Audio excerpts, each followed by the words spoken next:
आज़ाद समाज पार्टी के मुखिया चंद्रशेखर आज़ाद जब कल सत्ता परिवर्तन यात्रा लेकर निकले बिजनौर से तो उनके काफिले को पुलिस ने रोक लिया, ये कहते हुए कि उनके पास इस कार्यक्रम की परमिशन नहीं है।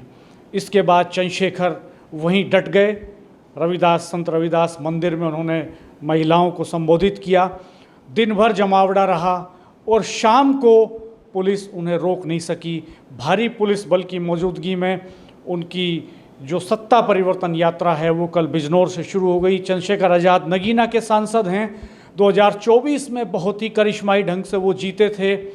मूल रूप से सहारनपुर के रहने वाले हैं। चंद्रशेखर आज़ाद इस समय उत्तर प्रदेश की पॉलिटिक्स में बड़ा फैक्टर बनने जा रहे हैं और दरअसल उन हालात में जब बहुजन समाज पार्टी का वोट बैंक लगातार सिकुड़ रहा है और बहन जी जनता के बीच में नहीं निकल रही हैं, ग्राउंड पर कनेक्ट नहीं कर पा रही हैं, तब चंद्रशेखर हजारों लोगों की भीड़ के बीच में तपती दोपहरी में पसीना बहा रहे हैं, लोगों से मिलते हैं, पर्सनल कनेक्ट करते हैं। उनके भाषणों में दवाई, पढ़ाई जैसे बुनियादी मुद्दे शामिल होते हैं। वो कहते हैं कि एक बार सरकार बनने दो, पहले 1 साल में हम उत्तर प्रदेश का नज़ारा बदल देंगे, मुफ्त में सबको इलाज मिलेगा, सबको बेहतरीन पढ़ाई मिलेगी। और जब पुलिस उनको हाउस अरेस्ट करती है तो वो बहुत आक्रामक हो जाते हैं और वो कहते हैं कि देश में लोकतांत्रिक आवाज़ों को दबाने की कोशिश हो रही है। उत्तर प्रदेश के मुख्यमंत्री योगी आदित्यनाथ उनकी सत्ता परिवर्तन यात्रा से डर गए हैं, लेकिन उनकी ये जो सामाजिक न्याय की लड़ाई है वो रुकने वाली नहीं है। वो उत्तर प्रदेश की 403 विधानसभा सीटों पर जाएंगे और पर्सनल कनेक्ट करेंगे। दरअसल बिजनौर से जो यात्रा निकली है ये एक राजनीतिक कार्यक्रम नहीं है, इसका सीधा संबंध 2027 के विधानसभा चुनावों से है। और चंद्रशेखर ये साबित कर देना चाहते हैं कि जो दलित पॉलिटिक्स में एक स्पेस खाली हो रहा है बहुजन समाज पार्टी के पीछे जाने की वजह से, उसके असली राजनीतिक वारिस वो हैं। वो सीधे काशीराम से खुद को जोड़ते हैं, बाबा साहब अम्बेडकर से खुद को जोड़ते हैं।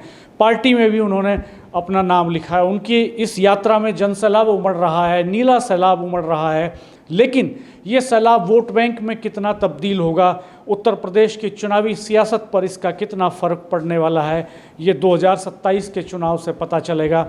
एक बात तो तय है कि इस सत्ता परिवर्तन यात्रा ने पश्चिम उत्तर प्रदेश के राजनीतिक माहौल को एकाएक गर्म कर दिया है। आने वाले दिनों में इसकी गूंज आपको दूर तक सुनाई दे सकती है।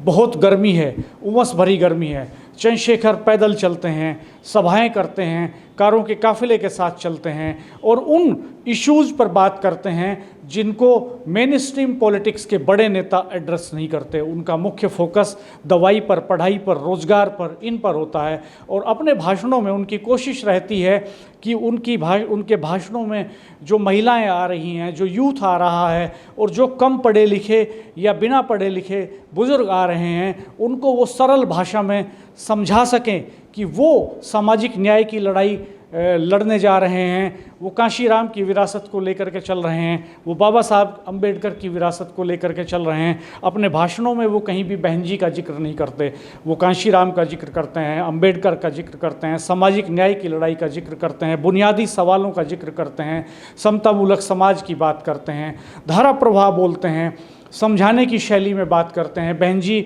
अपने भाषण, रैलियों में और सभाओं में कागज़ पर होमवर्क करके लाती थी और कहा जाता है कि कोई उनको ड्राफ्ट करता था, लिखता था, उसमें काफ़ी रिसर्च होती थी और वो हमेशा पढ़ के भाषण देती रहीं।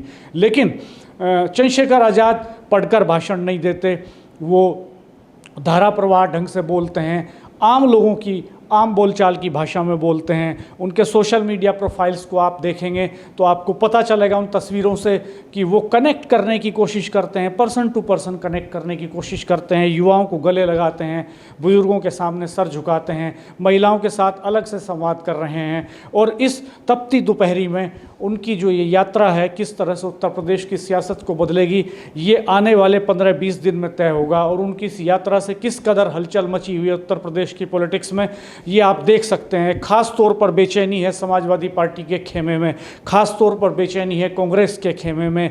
और ये माना जा रहा है कि एक वक्त था जब उत्तर प्रदेश की सियासत में पूरी तरह से कांग्रेस का होल्ड था और उसके भीतर से जो एक बिखराव पैदा हुआ कांग्रेस के भीतर, उस स्पेस को भरा समाजवादी पार्टी ने, उस स्पेस को भरा बहुजन समाज पार्टी ने।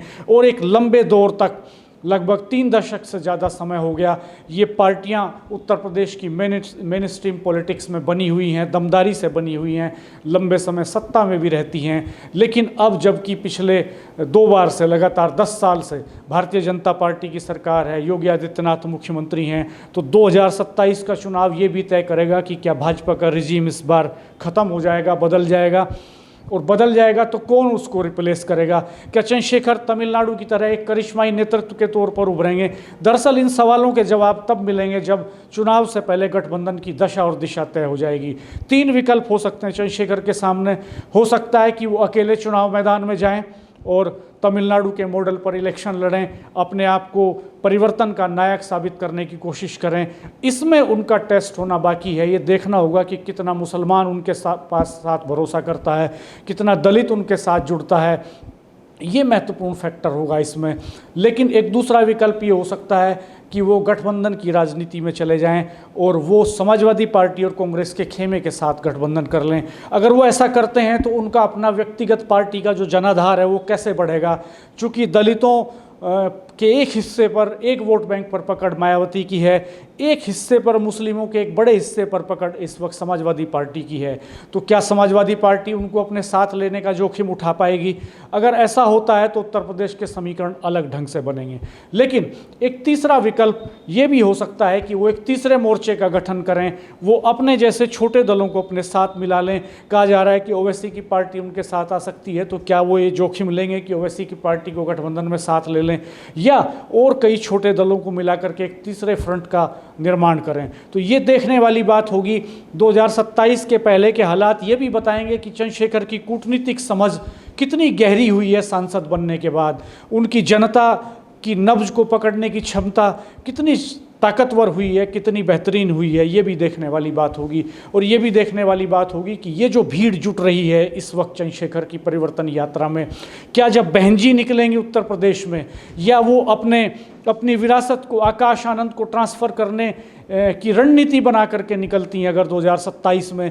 तो अगर आकाश आनंद से मुकाबला होता है चंद्रशेखर का, तो दलित वोट बैंक का जो भरोसा है वो किसके प्रति ज़्यादा मजबूती से खड़ा होता है, ये भी देखने वाली बात होगी। कुल मिलाकर के उत्तर प्रदेश की जो ये लड़ाई है ये बहुत दिलचस्प होने जा रही है, और ये सबके लिए हार्ड नट है, किसी के लिए भी बहुत आसान नहीं है। भारतीय जनता पार्टी के लिए भी हालात आसान नहीं हैं।